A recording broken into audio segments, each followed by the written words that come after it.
Tu es saint. 1 Pierre 1, versets 15 et 16. Au contraire, puisque celui qui vous a appelé est saint, vous aussi soyez saints dans toute votre conduite. En effet, il est écrit, vous serez saints car moi je suis saint. Salut à toi, je suis Cynthia et je te souhaite la bienvenue sur MIC, Mon Identité en Christ, le podcast qui te rappelle ton identité en Christ. Bonne écoute et sois béni. Tu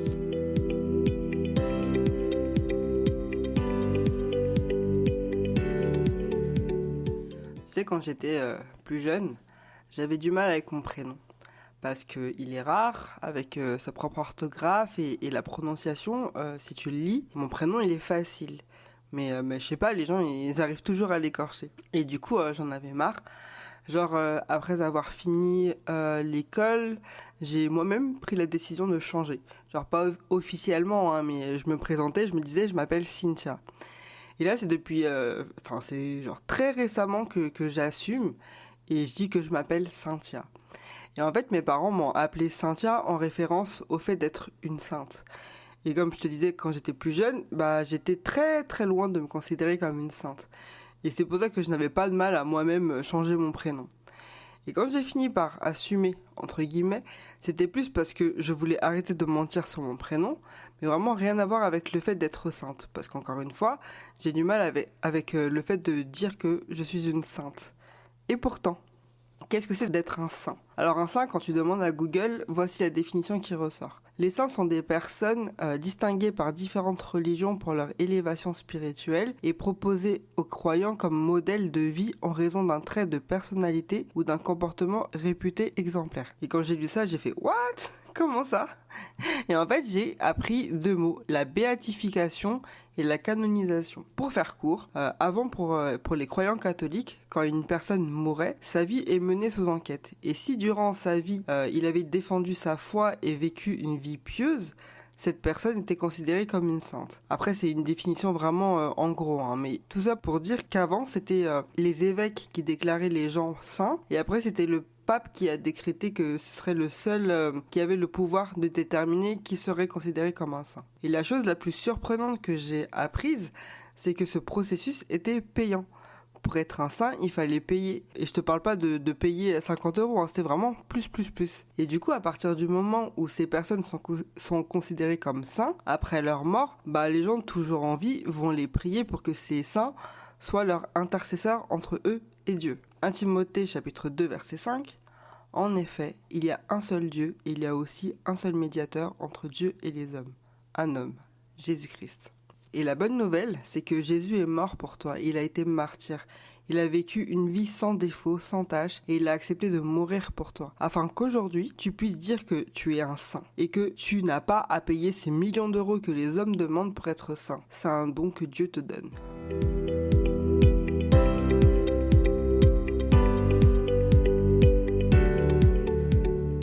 « 1 Corinthiens 1, versets 2 à 3. L'Église de Dieu qui est à Corinthe, à ceux qui ont été sanctifiés en Jésus-Christ, appelés à être saints, et à tous ceux qui invoquent en quelque lieu que ce soit le nom de notre Seigneur Jésus-Christ, leur Seigneur et le nôtre. Que la grâce et la paix vous soient données de la part de Dieu notre Père et du Seigneur Jésus-Christ. » Tu sais que Paul a écrit 13 livres dans la Bible, majoritairement des lettres à des églises. Et dans la plupart de ces livres, il appelle ces chrétiens des saints. Je te prends l'exemple de l'église de Corinthe dans les salutations, que peu de personnes ne lisent, moi la première. Il appelle les personnes membres de cette église des personnes saintes. Et dans les versets et chapitres d'après, il énumère tout ce qui ne va pas dans cette église. Les discordes entre les membres, les orgueilleux, l'immoralité sexuelle, etc. Et d'ailleurs, voilà pourquoi la Bible est une parole vivante, parce qu'en gros, ce sont des problèmes qu'on trouve encore aujourd'hui, malheureusement, dans nos églises. Mais là, c'est pas le sujet. Il a appelé ces personnes, qui sont donc pécheurs, des saints. Alors qu'est-ce que ça veut dire ? Que tu peux être saint tout en étant pécheur ? Bah oui. Tant que tu es ici sur terre, tu seras toujours pécheur. Mais ce n'est pas ton identité. Dieu t'a créé à son image, mais le péché a corrompu l'humanité dont tu fais partie. Et même si le péché a contaminé la totalité de ta personnalité, y compris ton âme, tes volontés et tes émotions, en aucun cas ça te définit. Avoir péché fait référence à un acte que tu as commis, que tu as choisi consciemment ou inconsciemment d'agir contre la volonté de Dieu. Et c'est une action spécifique dans le temps. Par contre, être péché suggère une identité définie par le péché, une nature corrompue. Et en fait, c'est une fausse croyance qui peut vraiment t'empêcher de vivre pleinement ta vie en Jésus. Avoir péché et être péché, c'est une distinction qui est très importante. Tu as accepté Jésus comme étant ton sauveur. Et d'ailleurs, si c'est pas le cas, accepte-le parce que tu as tout à gagner en le choisissant comme sauveur. Et donc, en lui, tu as une nouvelle identité, celle d'être saint. Ton identité est complètement transformée par la foi en Jésus, par sa mort sur la croix. Jésus a non seulement pardonné tes péchés, mais il a aussi transformé ta nature pécheresse. Tu es une nouvelle créature en Christ. Il ne faut pas que tu te focalises sur ton péché, parce que sinon tu vas négliger ta vraie identité. Le péché a été vaincu à la croix.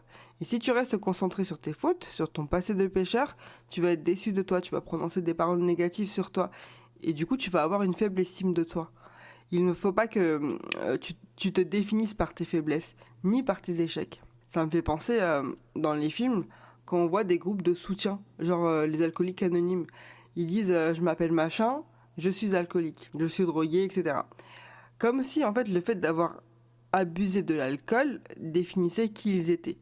Alors que pas du tout. Il ne faut pas confondre un comportement problématique avec une identité. On ne peut pas réduire une personne à ses addictions. Ces comportements, aussi néfastes qu'ils soient, ce sont qu'une facette de leur histoire. C'est pas l'essence de qui ils sont. Donc rappelle-toi qu'être saint ne signifie pas être parfait sans aucun défaut. Et à partir du moment où tu arrives à comprendre que tu n'es pas défini par tes péchés, tu vas être libéré de la culpabilité et de l'autocondamnation.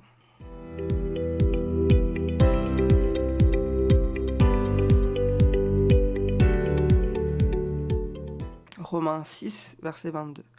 Mais maintenant que vous avez été libérés du péché et que vous êtes devenus esclaves de Dieu, vous avez pour fruit la progression dans la sainteté et pour fin la vie éternelle. En hébreu, saint c'est kadosh, ce qui signifie mis à part. Autrement dit, être mis à part pour Dieu. Ok, être saint ne veut pas dire perfection, mais ça implique que tu dois te séparer des choses de ce monde et vivre en conformité avec la volonté de Dieu. Tu dois pouvoir te distinguer des choses du monde qui t'entoure, ce monde qui est marqué par le péché et qui a des valeurs contraires à celles de Dieu. Après, je te dis pas, tu dois complètement t'isoler, parce que tu as aussi un rôle à jouer dans ce monde. Mais ton attitude intérieure et aussi extérieure doit être conforme à la volonté de Dieu. Et tu dois vivre de manière à témoigner ton appartenance au royaume de Dieu.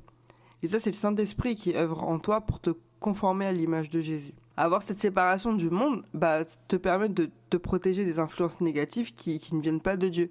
Et ça te permet de maintenir une vraie relation intime avec Dieu. Et en fait, tu te retires du bruit du monde pour mieux entendre la voix de Dieu. La voix du bon berger. Tu es appelé à être saint. Et en fait, la sainteté, c'est un processus, un cheminement en continu qui va durer toute ta vie, jusqu'à ce que Jésus revienne te chercher. Et comme tu es dans ce monde, tu vas toujours être confronté au péché. Et donc bien sûr, tu vas tout le temps être tenté par tout et n'importe quoi. Jésus l'a été aussi. Alors crois-moi que tu vas pas être épargné par la tentation. Mais en fait, il y a cette attitude à avoir quand tu es tenté. Tu n'es pas obligé de réagir face à la tentation. Quand tu te rappelles de ton identité face à la tentation, tu as un méga pouvoir de dire « Pas maintenant Satan, ni jamais d'ailleurs. Je vais pas pécher contre Dieu aujourd'hui. » Ton cœur, ton esprit a été transformé. Et c'est ça qui fait que tu te rappelles de ton identité. Et ça te donne la force d'avancer dans la sanctification avec assurance, la tête haute. Il ne faut pas que tu crois que le péché et la tentation ce sont la même chose. Quand tu es tenté, ne laisse pas cette petite voix qui est la voix du mal te dire que tu as déjà péché, que c'est trop tard. Non. Justement, c'est l'occasion pour toi d'adorer Dieu encore plus fort. Et il y a une chose que je fais, moi, c'est quand je me sens tenté, je passe mon temps à chanter des louanges.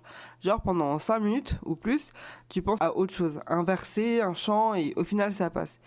Et si ça revient, tu pries encore plus fort. Tu chantes plus fort des louanges et des adorations. Tu parles en langue. Bref, tu penses à autre chose, de sorte à ce que ça rende gloire à Dieu. C'est ça ton objectif, rendre gloire à Dieu. Et le péché n'a aucun pouvoir sur toi. À toi de prendre position. Être saint, ça veut dire que tu te consacres entièrement à Dieu, que tu es purifié et séparé pour être entièrement dévoué à Dieu. Ça implique que tu dois suivre ses commandements, d'être en communion avec lui, donc ça veut dire prier et méditer sa parole. Mais dans ce monde, tu n'atteindras jamais la perfection. Mais tu es appelé à progresser dans ta marche avec Dieu. Reconnais que tu as ce besoin constant de la grâce de Dieu pour que ensuite tu puisses vivre une vie sainte.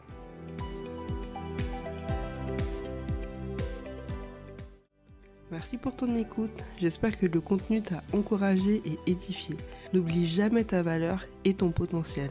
Je te donne rendez-vous au prochain podcast pour savoir ce que Dieu dit de toi. Si tu veux me soutenir, aime ce podcast et n'hésite pas à me suivre pour être le premier à découvrir chaque épisode. Sois béni et sois une source de bénédiction en partageant ce podcast. À bientôt!